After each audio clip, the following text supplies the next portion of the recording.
Usually I don't care about the NFL schedule unveiling. I already know who the Eagles are going to play next year. We just didn't know the order. Well, this year a little bit different because the Eagles are world champions, and they also might be without Carson Wentz to start the season. So I was curious to see who the Eagles would play during their championship banner unveiling, and also who would they play their first, say, 4 games of the season because, well, what if Carson Wentz isn't back? Can they win a couple games with Nick Foles under center? Well, here's what we got. So in the season opener, it's going to be against Atlanta. It's Atlanta.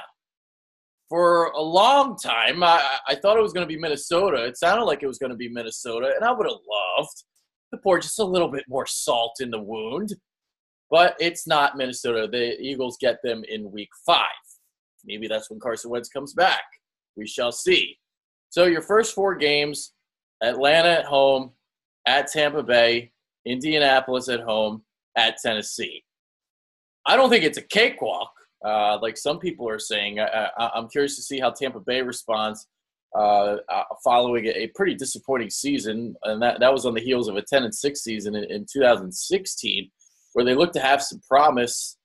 They obviously made a lot of changes along their defensive line. They get Jason Pierre-Paul in a trade. They go and sign Vinny Curry after he was released by the Eagles. Obviously, they also picked up Bo Allen. So a bunch of Eagles going over there. They still got Deshaun Jackson. I don't think that's going to be an easy game. I think what will happen is between Tampa Bay and Tennessee, they'll probably split.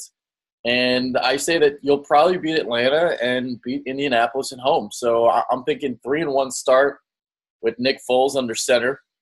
And I'll tell you what, even if Nick Foles did somehow get traded, I don't think it's going to happen at this point, but if he did, I think the Eagles would also go 3-1 with Nate Sudfeld at quarterback. Some other notable kind of games here. At New York is going to be their Thursday night game. That's in week 6. They go to London to play the Jaguars in week 8. So 9:30 a.m. Got to get up early for that one. So if you're hungover for that one, well, at least you got some football to watch in the morning. ESPN game Monday night is in week 13. So only one Monday night game this year. That's against Washington. And big national TV games. Well, you got NBC week 10 against Dallas. And then we'll see about week 15 against the Rams. So clearly NBC thinks that the Rams and Eagles is going to be a really, really juicy late season matchup. As the case was last year, the Eagles have 10 home games and 6 on the road. Yeah, I said it, 10 home games.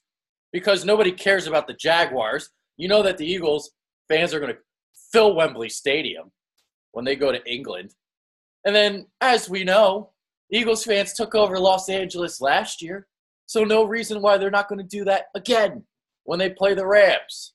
And obviously that game is in week 15. So the slate set up pretty nicely, I think, for the Birds. The bye week, not until week 9. I always like a later bye week instead of earlier on the season. So basically halfway through the slate in week 9.